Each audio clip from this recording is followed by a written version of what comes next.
ರಾಜಭವನ ಚಲೋ ಕೂಡ ಕರಿತಾ ಇದ್ದೀರಿ. ಶಾಸಕರಾಗಿ ಒಂದು ಕಡೆ ರಾಜಕೀಯ ಹೋರಾಟ ಆದರೆ ಕಾನೂನಾತ್ಮಕವಾಗಿ ಯಾವ ರೀತಿ ಹೋರಾಟ? ಈಗ ರಾಜಕೀಯವಾಗಿ ಹೋರಾಟವನ್ನು ಮಾಡುವ ಅನಿವಾರ್ಯತೆಯನ್ನು ಇವರು ಸೃಷ್ಟಿ ಮಾಡಿದ್ದಾರೆ. ಸರ್ಕಾರವನ್ನು ನಡೆಸಲಿಕ್ಕೆ ಬಿಡೋದಿಲ್ಲ.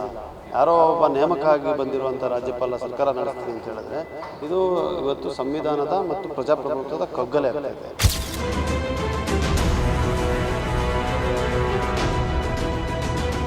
ಬಿಜೆಪಿ ತಂತ್ರ ಮಾಡ್ತಾ ಇದೆ ಅಂತ ಕುತಂತ್ರ ರಾಜಕಾರಣದ ಮೂಲಕ ಅಸ್ಥಿರಗೊಳಿಸುವಂಥ ಕೆಲಸಗಳನ್ನು ಮಾಡಿ ಸಂಪೂರ್ಣವಾಗಿ BJPಯನ್ನು ಮತ್ತು JDS ಅನ್ನು ಕರ್ನಾಟಕದ ಜನ ತಿರಸ್ಕರಿಸಿದ್ದಾರೆ.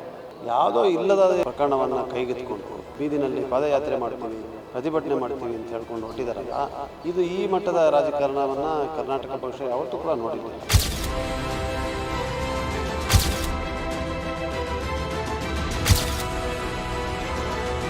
ಸಾಕಷ್ಟು ಬಿಲ್ಗಳು ಕೂಡ ವಾಪಸ್ ಆಗ್ತಿದ್ದಾವೆ. ರಾಜ್ಯ ಸರ್ಕಾರದ ವಿರೋಧಿ ನಡೆಯಾಗಿ ರಾಜ್ಯಪಾಲರು ನಡೆದುಕೊಳ್ತಾ ಇದ್ದಾರೆ. ರಾಜಭವನವನ್ನು ವಿರೋಧ ಪಕ್ಷಗಳ ಕಚೇರಿಯನ್ನು ಮಾಡಿದ್ದಾರೆ.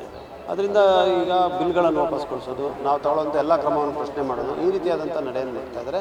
ಇದು ಪ್ರಜಾಪ್ರಭುತ್ವಕ್ಕೆ ಒಂದು ಅಪಾಯ ಇದೆ.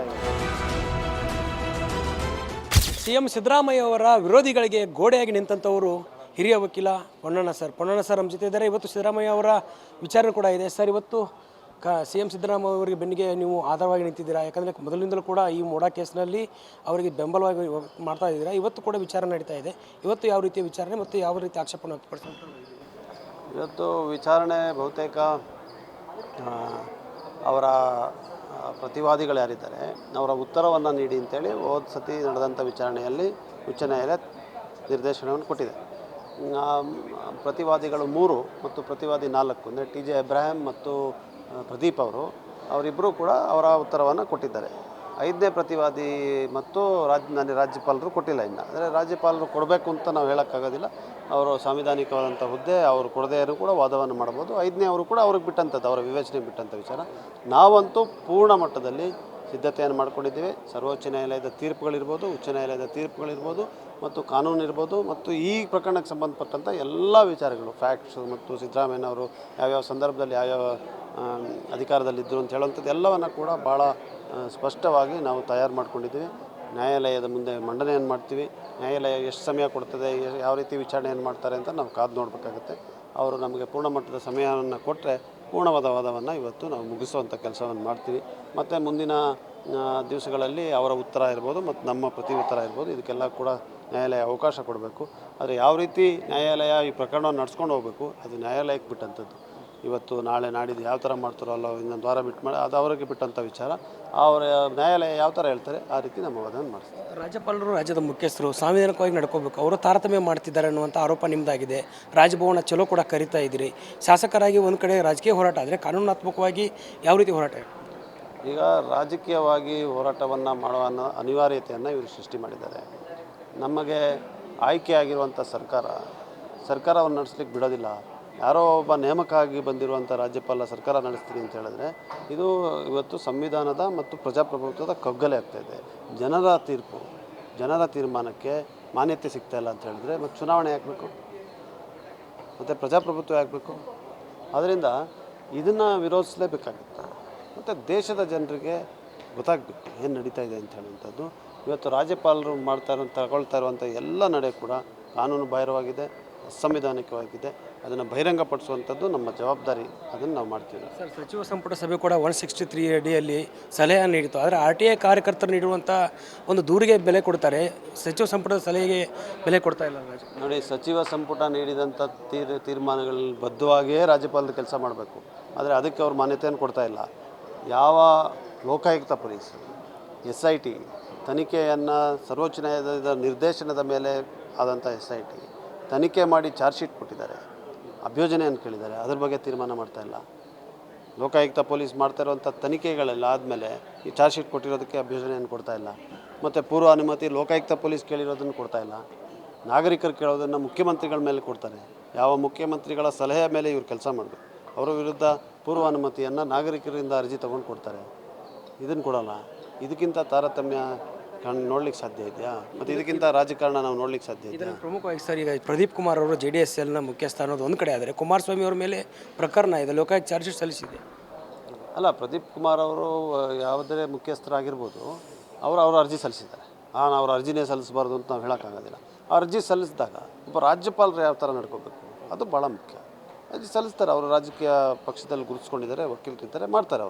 ಅವ್ರು ಕೊಟ್ಟಾಗ ರಾಜ್ಯಪಾಲರು ಇಂಥದ್ದನ್ನೆಲ್ಲ ನಾನು ತೊಗೊಳಕ್ಕಾಗೋದಿಲ್ಲಪ್ಪ, ಇನ್ನೇನಿದ್ರು ಕೋರ್ಟ್ ನ್ಯಾಯಾಲಯ ಮೊರೆ ಹೋಗಬೇಕು ಅಂತ ತಿರಸ್ಕಾರ ಮಾಡಬೇಕು ಬಿಟ್ಟು ಈ ರೀತಿಯಾಗಿ ವರ್ತಿಸ್ತಾರೆ ಅಂತ ಹೇಳಿದರೆ ಇದಕ್ಕೆ ಅರ್ಥನೇ ಇಲ್ಲ. ಅದರಿಂದ ಕಾನೂನಾತ್ಮಕವಾದಂಥ ಹೋರಾಟ, ರಾಜಕೀಯವಾದಂಥ ಹೋರಾಟ ಅನಿವಾರ್ಯತೆ ಇವತ್ತು ಕರ್ನಾಟಕದಲ್ಲಿ ಕಾಣ್ತಾ ಇದೆ. ಸರ್, ಈಗ BJP ಇದೇ ತಂತ್ರ ಮಾಡ್ತಾ ಇದೆಯಾ ಅಂತ, ಕುತಂತ್ರ ರಾಜಕಾರಣದ ಮೂಲಕ ಅಸ್ಥಿರಗೊಳಿಸುವಂಥ ಕೆಲಸವನ್ನು ಮಾಡಿ ನೋಡಿ, ಲೋಕಸಭಾ ಚುನಾವಣೆ ಇರ್ಬೋದು, ಅದಕ್ಕಿಂತ ಮೊದಲಾದಂಥ ವಿಧಾನಸಭಾ ಚುನಾವಣೆ ಇರ್ಬೋದು, ಸಂಪೂರ್ಣವಾಗಿ BJPಯನ್ನು ಮತ್ತು JDS ಕರ್ನಾಟಕದ ಜನ ತಿರಸ್ಕರಿಸಿದ್ದಾರೆ. ಅವರು ವಿರೋಧ ಪಕ್ಷದಲ್ಲಿ ಕೂತ್ಕೊಳ್ಳಿ ಅಂತ ಹೇಳುವಂಥ ತೀರ್ಪನ್ನು ಕೊಟ್ಟಿದ್ದಾರೆ. ಕೂತ್ಕೊಂಡು ಅವರ ಜವಾಬ್ದಾರಿಯನ್ನು ನೆರವೇರಿಸಬೇಕು, ಸರ್ಕಾರ ಮಾಡುವಂಥ ತಪ್ಪುಗಳನ್ನ ತಿದ್ದುಪಡಬೇಕು. ಅದು ಬಿಟ್ಟು ಯಾವುದೋ ಇಲ್ಲದ ಪ್ರಕರಣವನ್ನು ಕೈಗೆತ್ಕೊಂಡು ಬೀದಿನಲ್ಲಿ ಪಾದಯಾತ್ರೆ ಮಾಡ್ತೀವಿ, ಪ್ರತಿಭಟನೆ ಮಾಡ್ತೀವಿ ಅಂತ ಹೇಳ್ಕೊಂಡು ಹೊಟ್ಟಿದಾರಲ್ಲ, ಇದು ಈ ಮಟ್ಟದ ರಾಜಕಾರಣವನ್ನು ಕರ್ನಾಟಕ ಪಕ್ಷ ಯಾವತ್ತೂ ಕೂಡ ನೋಡಿರಲಿಲ್ಲ. ಇಲ್ಲಿಗೆ ತಗೊಂಡು ಬಂದಿದ್ದಾರೆ.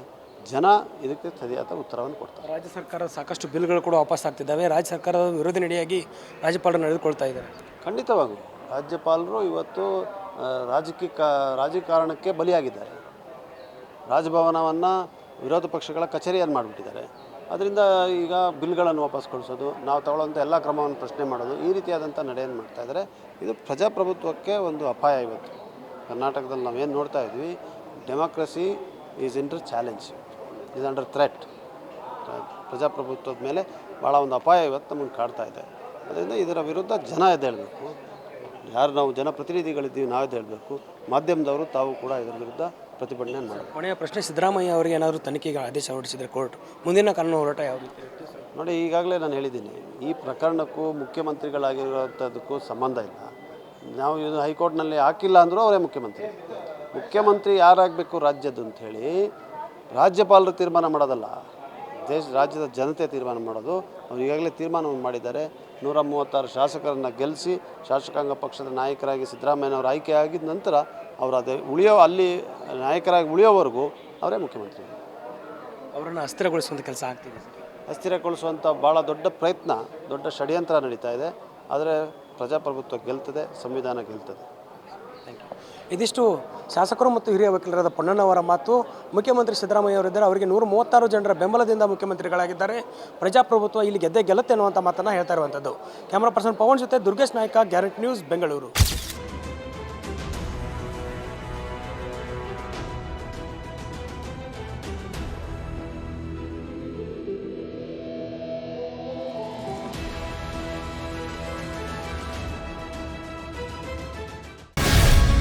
ಗ್ಯಾರಂಟಿ ನ್ಯೂಸ್, ಸುದ್ದಿ ಖಚಿತ, ನ್ಯಾಯ ನಿಶ್ಚಿತ.